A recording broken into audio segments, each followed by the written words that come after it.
Muy bien, hemos llegado a una conclusión bíblica. Jesús, como Dios, preexiste al tiempo histórico de Jesús como hombre. ¿Está claro? Es decir, siendo Dios, no tiene existencia temporal, sino eterna. Pero este Cristo Jesús viene al mundo de los hombres por necesidad redentiva. Es decir, Dios ha establecido antes de la creación el plan de redención. Quiero recordaros que el Dios de la Biblia es esencialmente soberano y que no funciona por ningún tipo de condicionante. El Dios de la Biblia salva al pecador no porque el pecador pecase y fuese condenado a muerte eterna. Salva al pecador porque quiere, por absoluta soberanía. De manera que cuando leemos segunda carta a Timoteo, capítulo 1 y versículo 9, el apóstol Pablo dice que nos llamó o nos salvó y llamó con llamamiento santo, no conforme a nuestras obras, sino según su propósito. Y la gracia que nos fue dada en Cristo Jesús, ¿cuándo? A ver, además de Marcos, segunda Timoteo. Y la gracia que nos fue dada en Cristo Jesús antes de los tiempos de los siglos. En el plan de redención, el Dios trinitario, Dios trino y uno, respondió a tres preguntas en el plan salvífico. ¿Quién? ¿Cómo? ¿Cuándo? ¿Quién salvaría? Su Hijo. ¿Cómo? Mediante redención. ¿Cuándo? Gálatas 4:4, cuando vino el cumplimiento del tiempo. Dios definió todo esto y en el plan de redención el Padre envió al Hijo. Este enviar del Padre al Hijo tiene que ver con el hecho de salvación, en un compromiso que el Hijo había asumido con el Padre antes de la creación del mundo. Por tanto, cuando llega el cumplimiento del tiempo, Dios envía a su Hijo. Veremos esto dentro de un momento. Dos aspectos en cuanto a preexistencia. Preexistencia personal.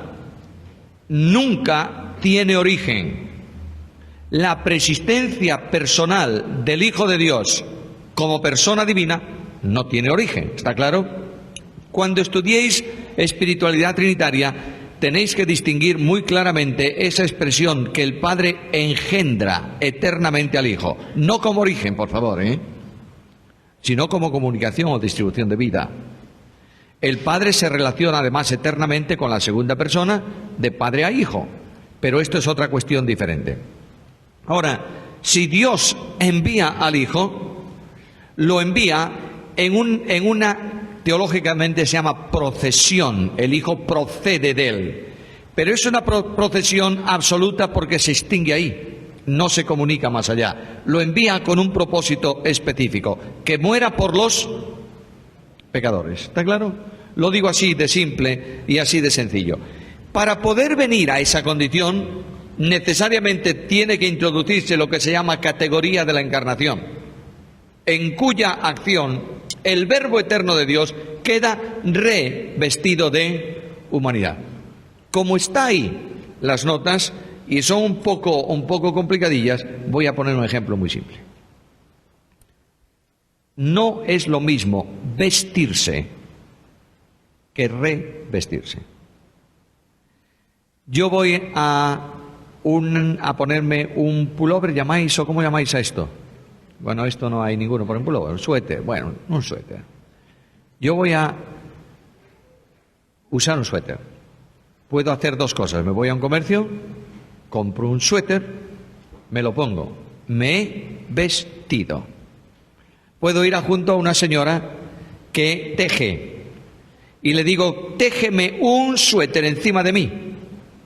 Bueno, si voy a una señora y le digo esto, dice, este español está como una cabra. Pero, muy bien, voy ahí, ella comienza con sus agujas a tejer y cuando termina la última manga, no me he vestido, he quedado revestido.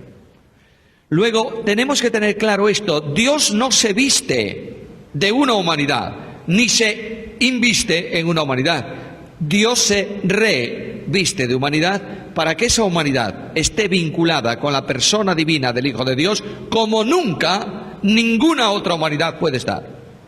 Viene a ser parte de la deidad, como una de las dos naturalezas de la persona divina del Hijo de Dios. ¿Está claro? Bueno, bastante oscuro, al menos para mí, pero esa es una verdad teológica y bíblica. La deidad de Jesucristo es incuestionable. Me voy a pasar corriendo todo esto por encima porque quiero dedicar la última parte a un asunto que se llama el vaciamiento del Hijo de Dios. La Biblia le llama a Jesucristo Verbo de Dios, le llama a Dios, expresa adoración. Sorprendentemente, los primeros que rinden un acto de adoración a Dios no son judíos, son gentiles. Los que adoran al Mesías, los primeros, gentiles. ¿Quiénes son? Los magos. De manera que mientras los judíos estaban por ahí, y era sorprendente porque los judíos debían estar esperándolo en ese tiempo, porque simplemente con contar las semanas de Daniel hubieran venido aproximadamente ahí, pero ninguno creía que el Mesías iba a venir. Los hombres no de Israel vienen por revelación de Dios, hemos visto su estrella en el oriente y venimos a adorarle.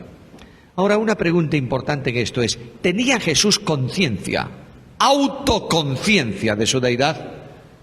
Vosotros sabéis que en el mundo de los liberales dicen que Jesús, desde su nacimiento hasta el bautismo, no tuvo ninguna conciencia de su deidad. De modo que él iba por ahí, escuchaba las cosas, hacía preguntas y solo y nada más que en el bautismo comienza a tener idea mental de su deidad. ¿Es verdad esto? ¿Por qué? Bueno, muy bien. Cuando con 12 años va al templo y sus padres le dicen, oye, nos has tenido muy preocupados, ¿eh? ¿Qué les contesta Jesús? De mí, Padre, me es necesario estar. De manera que a los 12 años, Cristo Jesús el Señor tiene conciencia mesiánica, sin duda ninguna, en la dimensión en que un hombre de 12 años puede tenerla. Jesús como hombre tuvo que aprender la Biblia, ¿eh? A veces pensamos que Jesús, el Señor, entró al templo a enseñar a los doctores. Yo lo he oído cientos de veces. No fue a enseñar, fue a escuchar. Quienes preguntaron a Jesús fueron los doctores. Y se sorprendieron de que un niño de 12 años tuviese esas respuestas. Claro, alguien me dice, bueno, él es impecable. Todo esto es verdad. Él amaba la palabra por impecable, es verdad también, pero no hay duda de que Jesús tuvo que evolucionar mentalmente como un hombre y aprender la Biblia como hombre. ¿Está claro? Muy bien. No confundamos, por favor. La naturaleza humana es una naturaleza absolutamente separada de la naturaleza divina. No hay una mezcla. Hay una naturaleza divina y hay una naturaleza humana. Y la comunicación de propiedades entre una y otra se establece por medio de la persona divina del Hijo de Dios. ¿Está claro? Luego Dios permite, la segunda persona de la deidad, permite que su naturaleza humana funcione como un hombre normal, experimentando limitación. Por eso dice Juan que aquel verbo fue hecho carne, limitación, temporalización. Por tanto, esa naturaleza humana, ese Jesús de Nazaret, ese hombre, funciona como un hombre, crece. Y dice la Biblia que el niño crecía en estatura y en gracia, en sabiduría también. La sabiduría, desde el concepto de Dios, solo es posible por medio de la palabra. La palabra hace sabio al sencillo. Y Jesús más adelante iba a decir de sí, en su humanidad, esto: yo soy manso y humilde. Ahí tenéis la expresión absoluta de sencillez. Un cuello que se dobla y un corazón que acepta. Jesús creció como hombre porque es hombre. Sin embargo, Jesús como hombre tiene prerrogativas divinas, ¿o no? Sí, por cuanto esa naturaleza expresa la realidad de la persona divina que la sustenta. ¿Me estáis siguiendo? Mirad, si hay alguien que no me sigue en alguna cosa, levanta su mano y yo Esto procuro hacerlo más inteligible, pero aprendamos todos, por favor, yo el primero, a exprimir la cabeza. Estamos estudiando asuntos un poco más complicados que lo normal. ¿Jesús tiene prerrogativas divinas? Sí. ¿Conocimiento sobrenatural? ¿Sí o no? Sí. Juan dice algo no necesita que nadie le diga nada, porque él sabía todo lo que había dentro del hombre. ¿Jesús ve en la distancia el asna y el pollino atado o no? ¿Jesús sabe que su amigo Lázaro ha muerto? Sí. ¿Y esperó cuántos días para ir? 4. ¿Por qué? Bueno, es que la teología hebrea de los judíos de los tiempos de Cristo decía que el alma estaba en el cuerpo 3 días. Y si no había vida, se iba. Jesús esperó al cuarto. No hay vida ninguna. Para poder hacer realmente una manifestación de su omnipotencia. Jesús era omnipresente. ¿Sí? Es decir, Jesús estaba en Caná de Galilea y en Nazaret al mismo tiempo. Bueno, entonces, ¿era omnipresente o no? ¿Cómo que? Pues yo leo en Juan algo muy curioso. A Natanael, bueno, él lo vio, eso es verlo, pero yo pregunto, ¿hay algún texto que hable de omnipresencia relacionada a Jesús? ¿Sí o no? El Hijo, el Verbo que está en el seno del Padre, y Jesús estaba en la tierra también, ¿o no? Bueno, la omnipresencia no corporativa, sino por medio de su naturaleza divina, que le hace omnipresente en el sentido de conocimiento también absoluto, de omnisciencia absoluta. ¿Es difícil o no? Claro. Es irrepetible, la persona de Jesús es irrepetible, por eso no tenemos ninguna referencia. Además, este Jesús resucitado, Él dice que donde 2 o 3 estén reunidos en mi nombre, ahí está en medio. ¿Jesús es omnipotente? ¿Sí? ¿Los milagros que hizo Jesús los hizo por Él o por el Espíritu? La Biblia dice que yo, por el dedo de Dios, en el poder del Espíritu, echo fuera demonios, ¿no es esto? Sí. Jesús en Nazaret dijo, el Espíritu está sobre mí, por cuanto me ungió el Señor, etcétera, etcétera, etcétera. ¿Los milagros que hizo Jesús como hombre, los hizo por el Espíritu o no? ¿Todos? ¿Cuáles no? Bueno, esa es una evidencia. Gracias. Quiero decir, Jesús hizo las señales mesiánicas, que consisten también en milagros, por el poder del Espíritu. Porque al Mesías no se le iba a dar el Espíritu por medida. Pero también las hace en su autoridad plena como segunda persona de la deidad. Cuando dice en el mar, por ejemplo, calla, enmudece. Y una de las grandes cosas que se manifiestan en la omnipotencia de Jesús es que nunca Jesús se refirió a Dios para hacer esos milagros. ¿Cómo hace un milagro un profeta? ¿En el nombre de Dios o no? ¿Cómo hacen los apóstoles milagros? ¿Jesús hizo alguna vez apelación al nombre de Dios? No, porque es Dios manifestado en carne. Jesús además exigió para sí el mismo trato que hay que dar al Padre. ¿Creéis en Dios? ¿Creéis así en mí? El Señor Jesús reclama además para sí la infinitud del ser divino. A ver, Juan 14:9, venga, leamos ahí. Juan, Evangelio según Juan 14:9. De manera que él dice, mira, quien me ve a mí, ha visto al Padre. El Padre es infinito. Luego, si él reclama para sí la expresión absoluta que hace visible al Padre, está reclamando para sí la perfección de la infinidad de Dios, aunque lo hace desde la perspectiva de la limitación del hombre. Lo veremos enseguida en el vaciamiento de la persona divina del Hijo de Dios. Jesucristo el Señor, voy a decir otra cosa más solo, en cuanto a su deidad. ¿Jesús tiene vida en sí mismo o no? ¿Lo dice Juan o no? El Hijo de Dios, Jesús de Nazaret, tiene vida en sí misma. Y añade Juan algo muy importante. Todo lo creado fue hecho por Él. Y sin Él, nada de lo que ha sido hecho fue hecho. Pablo va a decir algo todavía más sorprendente. Pablo dice, todo fue hecho en Él, por Él y para Él.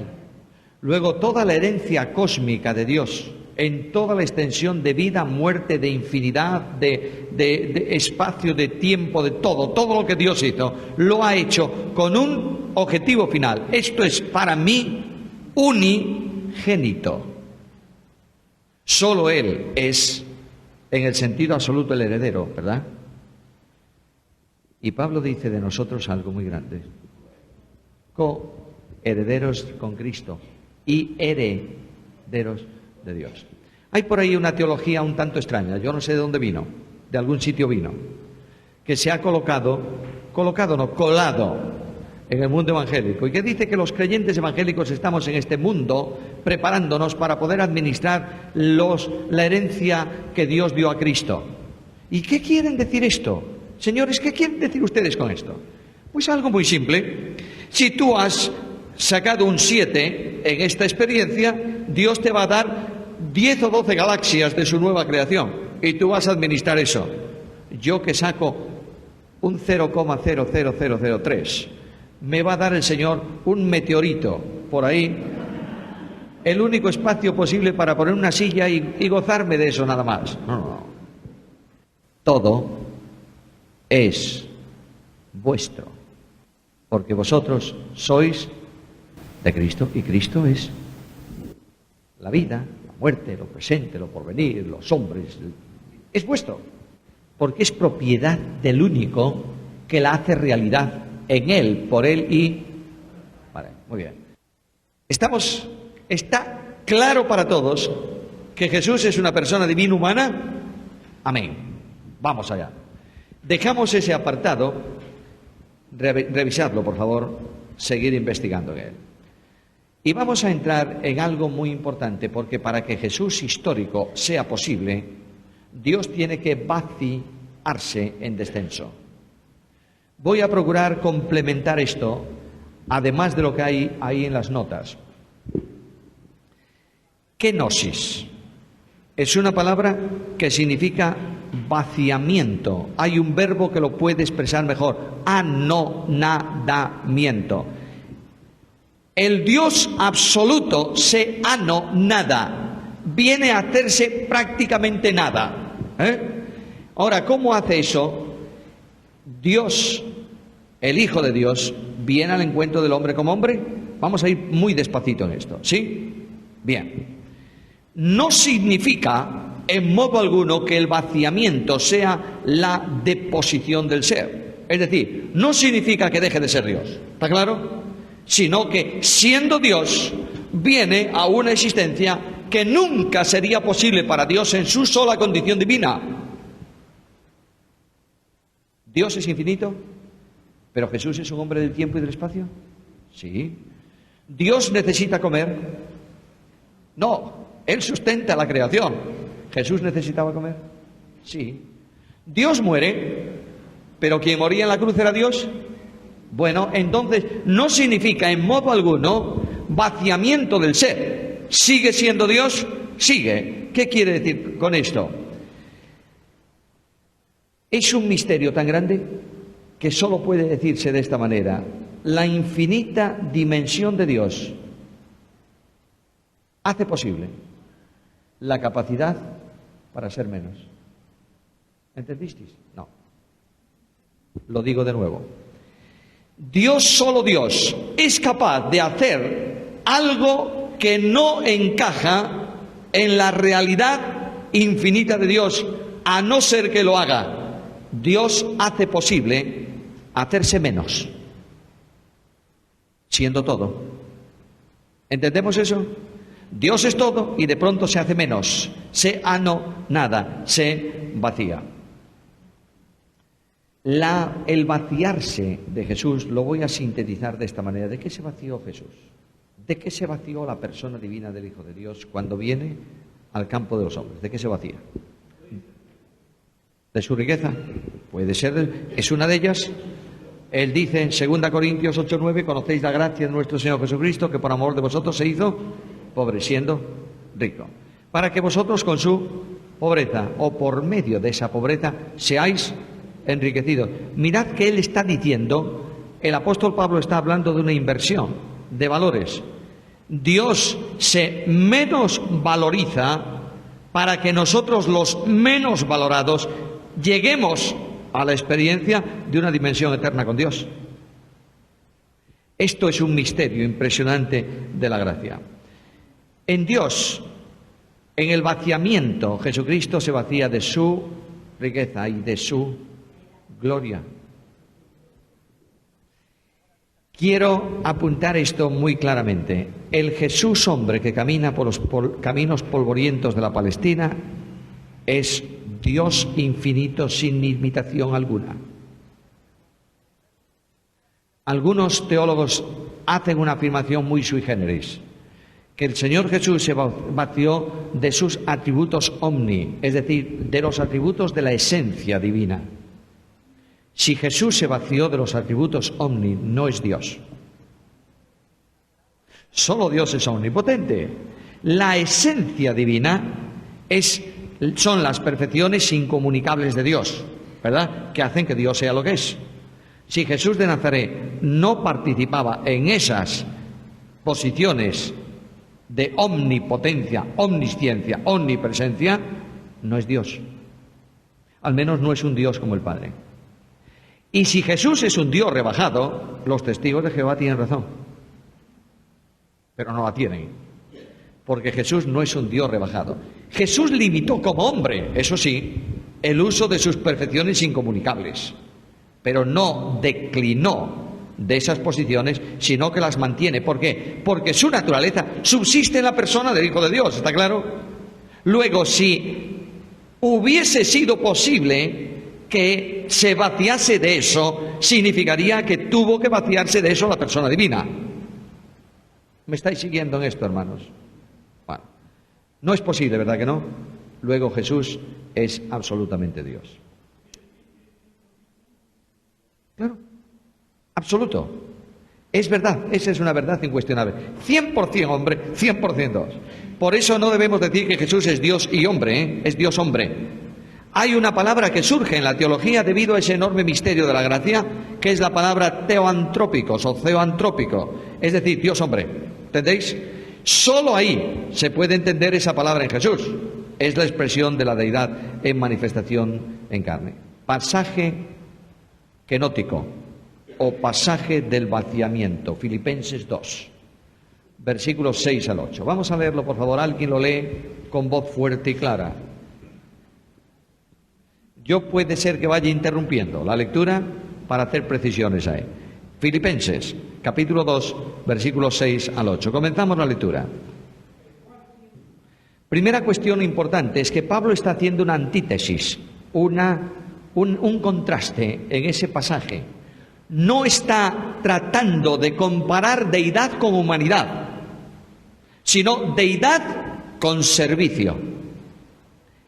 Y por eso utiliza en el pasaje dos veces la palabra forma, una para referirse a Dios y otra para referirse no al hombre, sino al siervo, el cual siendo en forma de Dios, no tuvo por usurpación, es decir, como cosa que aferrarse, el ser igual a Dios, sino que se despojó de sí mismo tomando forma de siervo.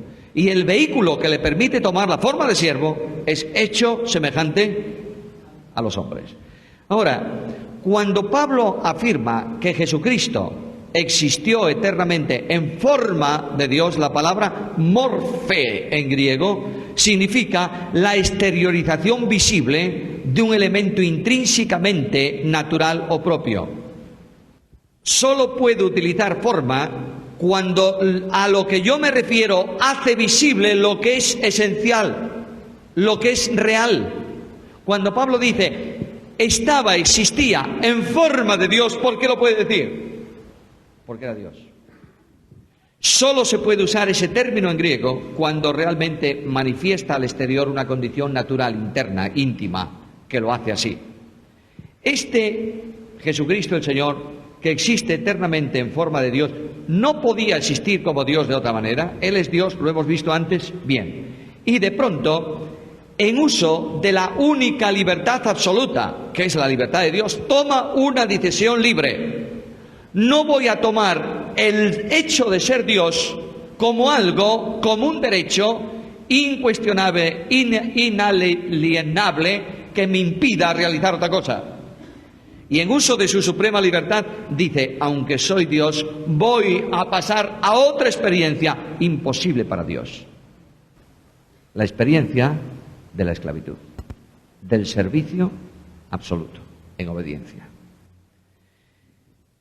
Dios en Cristo se encarna, lo veremos mañana la encarnación.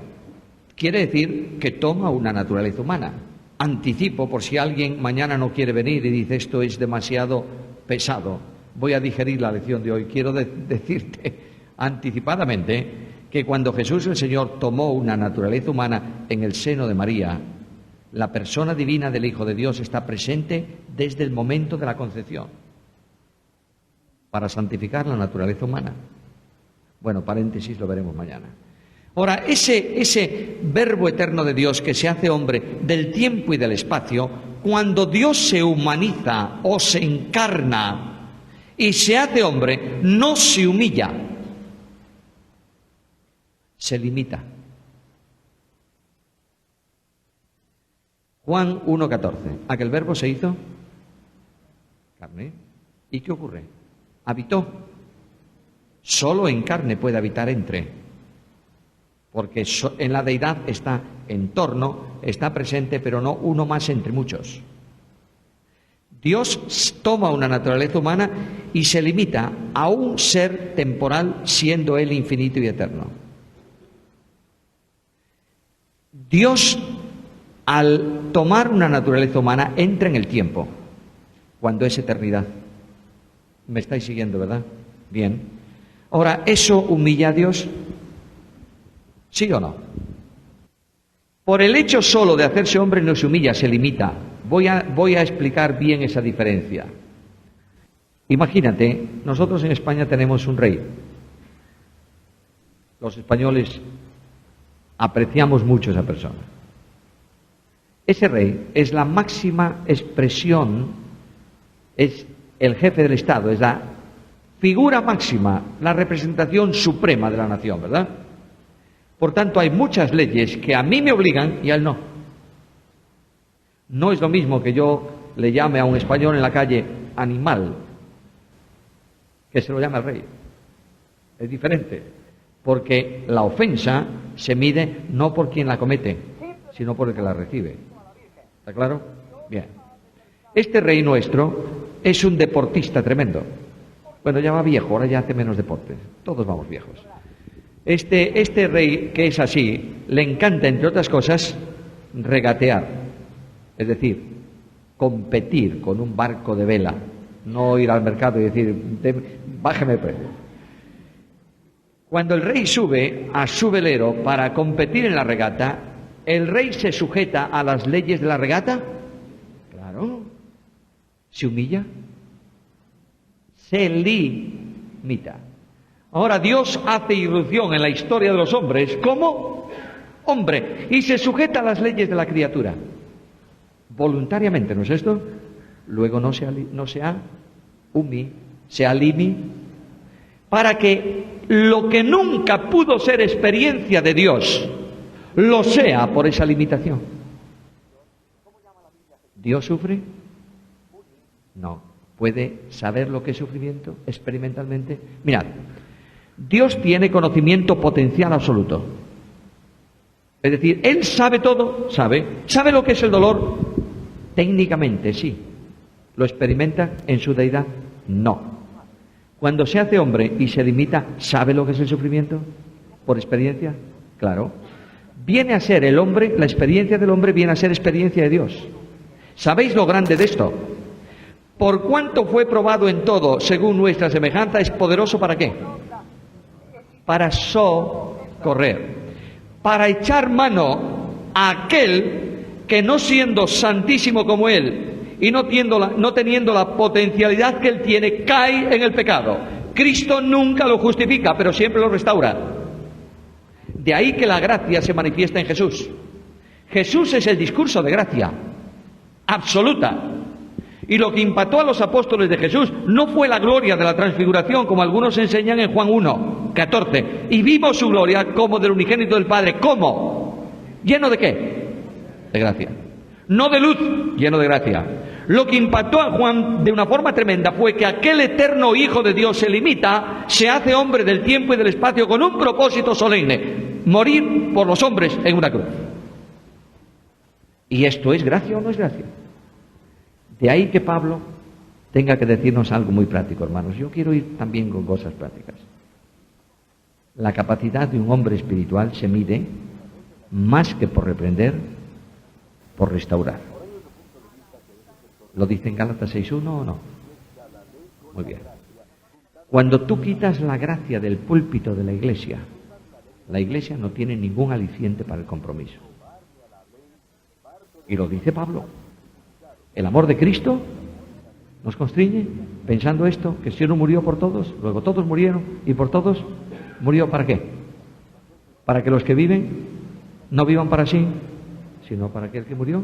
Y cuando Pablo habla de entrega incondicional en sacrificio vivo del cuerpo, de todo lo que tú eres, ¿a qué se refiere Pablo? ¿A qué apunta en Romanos 12:1? Os ruego por las misericordias de Dios. Frente a esa gracia en descenso, el hombre reacciona, el creyente reacciona en amor a aquel que le amó sobre todas las cosas, ¿verdad? Ahora, notad algo importante en el descenso de Jesús. Primeramente, tenemos claro el concepto de que la humanidad no humilla, limita, viene a una experiencia nueva. Existiendo en forma de Dios, tomó forma de siervo, haciéndose semejante a los hombres. Ahora, en esa condición de hombre, dice el texto bíblico que se humilló hasta la muerte y muerte de cruz. Y dice que entonces, mediante el vehículo de la humanidad, pudo tomar forma de siervo. La palabra ahí, la palabra doulos, di lo que quieres y como te dé la gana, porque la koiné no se sabe cómo se pronunciaba, ¿verdad? No sé si tenemos la bendición de tener algún estudiante de griego. ¿Sí? ¿Alguien sabe cómo se pronunciaba la koiné? No, padre. Bueno, pues entonces no te preocupes tampoco demasiado. Yo he oído a grandes, entre comillas, perder 3 minutos en un discurso a toda una iglesia diciendo si el diptongo... Olvídate de eso. Lo importante es que la palabra doulos significa siervo. No necesariamente esclavo, pero sí uno que está en servicio de dependencia, de obligatoriedad. Aquí tenemos la resolución de un problema trinitario muy grave. En la eternidad, Dios toma la determinación de salvar al hombre, ¿sí? Muy bien. Cada una de las personas divinas asumen un papel, los ingleses dicen un rol, en esta ejecución. El Padre enviaría al Hijo, el Hijo daría su vida voluntariamente, el Espíritu regeneraría al pecador. Muy bien. ¿Quién manda es mayor que el que obedece o no? Sí. Luego, en la esencia absoluta de la deidad, ninguna persona manda, ninguna persona obedece, porque son coiguales en dignidad, eternidad y gloria. ¿Sí? Ahora, cuando la segunda persona de la deidad se limita y se hace hombre, incorporando a su persona divina 2 naturalezas, una divina eterna y una perpetua en cuanto a humanidad, desde la condición de hombre, el hombre tiene que obedecer a Dios. ¿Es así?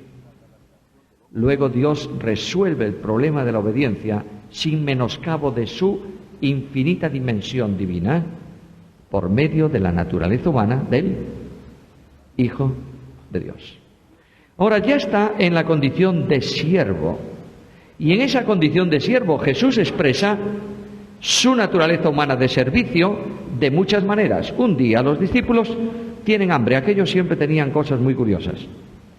Vienen de camino, Jesús está cansado, se sienta al borde del pozo. ¿Sabéis a qué me refiero? Cuando habló con Nicodemo. La samaritana. Cuando habló con la samaritana, Jesús se sienta. Paréntesis. Es muy curioso Jesús. Habla de nuevo nacimiento con un rabino y habla de adoración con una mujer. Bueno, es que Jesús es sorprendente. Ahora, este Jesús de Nazaret, que se sienta ahí, y que se sienta para beber y que tiene necesidad de agua, etcétera, etcétera, etcétera, tiene un grupo de discípulos que lo que tienen ellos es, ¿saber lo que es? Ganas de comer. Luego le dicen al Señor, mira, mientras tú descansas aquí tranquilito a la sombra, nosotros vamos a la ciudad a comprar comida. Y cuando ellos llegan de comprar comida, se encuentran a Jesús hablando con una mujer.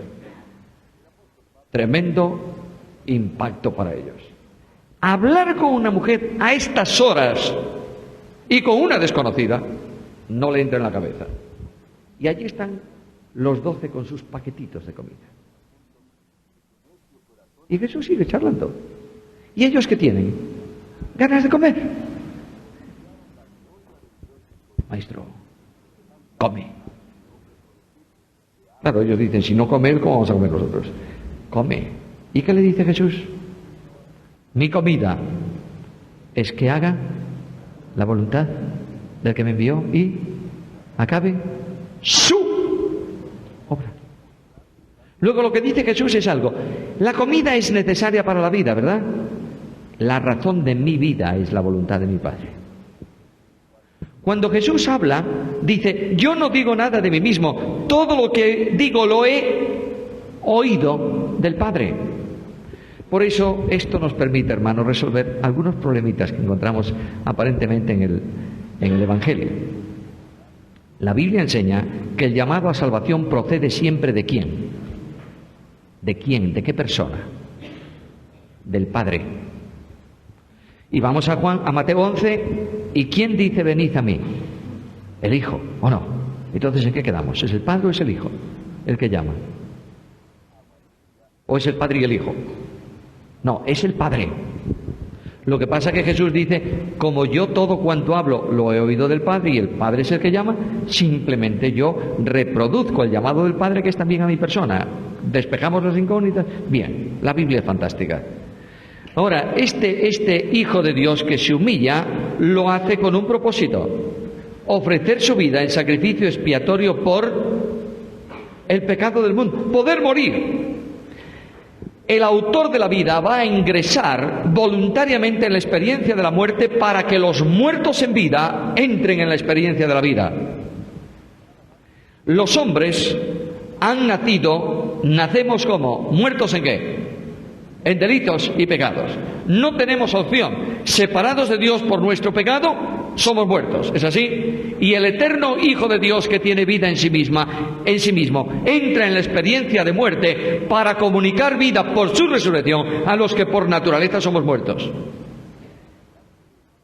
De ahí que el Hijo de Dios, que se limita para hacerse hombre, se humilla al hacerse siervo. Porque sólo a través de la suprema humillación, de la renuncia absoluta, llega a hacer posible la redención del pecador. Toma forma de siervo y dice que este siervo se tiene que ajustar no solo a la ordenanza del Padre, sino a la ley que el Padre había establecido. Mirad, hay un pasaje de Hebreos que dice, como ofrenda y sacrificio por el pecado no quisiste, ni te agradaron, me apropiaste ¿qué? Cuerpo. Ese versículo está tomado del Salmo 40, ¿sí? En el Salmo 40 no habla de apropiarse cuerpo, habla de has abierto mis oídos, equivalente a has perforado mis orejas. Y en Éxodo, cuando se establece la ley del esclavo voluntario, dice que cuando un hombre quería ser esclavo voluntario de otro por amor, el dueño lo llevaba y le perforaba las orejas y quedaba esclavo voluntario. Ahí tienes todo un proceso para que yo pueda ser tu esclavo y hacer tu voluntad. Aprópiame cuerpo. Y vengo a la experiencia del hombre cuya gloria es obedecer al Señor. Ahora, la experiencia suprema de esa humillación consiste en que Él se humilló hasta la y añade y muerte de cruz. Dos cosas aquí. Cuando hablábamos de limitación, Pablo dijo algo muy curioso. La Biblia nunca dice que Jesús era idéntico a mí. Dice que Jesús es semejante. Luego, si es semejante, habla de identidad, pero de distanciamiento. Dos cosas son semejantes cuando se parecen absolutamente pero no son lo mismo. ¿Me seguís? Ahora, ¿en qué sentido Jesús es semejante a los hombres? Primero, hay dos distinciones que ninguno de nosotros podemos tener en relación con Jesús. Jesús fue la única naturaleza humana, el único hombre vinculado a la deidad en subsistencia personal. Ninguno de nosotros somos naturaleza divina, humana de la persona divina del Hijo de Dios. Somos hijos de Dios en Cristo, pero Él es la naturaleza humana de la persona divina del Hijo de Dios. Nadie como Él unido a la deidad de esa manera, ¿verdad? Nadie como Él impecable. Nosotros, por el Espíritu Santo, podemos superar el problema del poder del pecado. ¿Pero pecamos o no? Hombre, lamentablemente sí. Jesús fue impecable. Y lo veremos mañana cuando hablemos de encarnación y nacimiento. La impecabilidad del Hijo de Dios está en razón de que el sujeto de atribución de la responsabilidad de su naturaleza humana es la persona divina del Hijo de Dios. Es decir, todo cuanto Jesús hizo mediante su naturaleza humana, lo hizo el Hijo de Dios en su naturaleza humana, ¿verdad? Luego, si ese hombre hubiese cometido un pecado, el responsable, el sujeto de responsabilidad, no es la naturaleza, es la persona. Y en Jesucristo no hay dos personas, hay una sola persona, la persona divina del Hijo de Dios. ¿Está claro? Fantástico. Ya tenemos superado todo el problema de la cristología histórica, de manera que mañana vamos a entrar en la cristología histórica caminando con Jesús. Pero quiero mencionar solamente una cosa: obediente hasta una muerte, ¿verdad? ¿Sí o no? ¿La o una? La. En la cruz del Calvario, Jesús como hombre es mi sustituto en la muerte física, para que yo tenga esperanza de resurrección, y en la muerte espiritual, por la cual Él se hace solidario conmigo y paga mi pena. Nadie puede pagar la pena más que el que comete el pecado. Tú puedes pagar la deuda de otro, pero no puedes pagar la pena. La pena es de responsabilidad individual. Y Jesucristo el Señor en la cruz del Calvario fue abandonado por el Padre en su humanidad para que yo sea hecho en Él justicia de Dios, cuando mi único derecho era la condenación eterna. Ahí tenéis la humillación hasta la muerte en general, y esa muerte fue en una cruz. Vergonzosa, infamante, propia de un esclavo. Y cuando tú miras esa cruz, y concluyo, Hechos dice que los hombres mataron ¿a quién? ¿Quitaron la vida de quién? Del autor de la vida. Luego tenemos que llegar a una afirmación: ¿murió Dios en una cruz? No. Abierta y autoritativamente no. Dios no puede morir. Pero quien moría en esa cruz era Dios manifestado en carne. Y este es el gran misterio de la redención.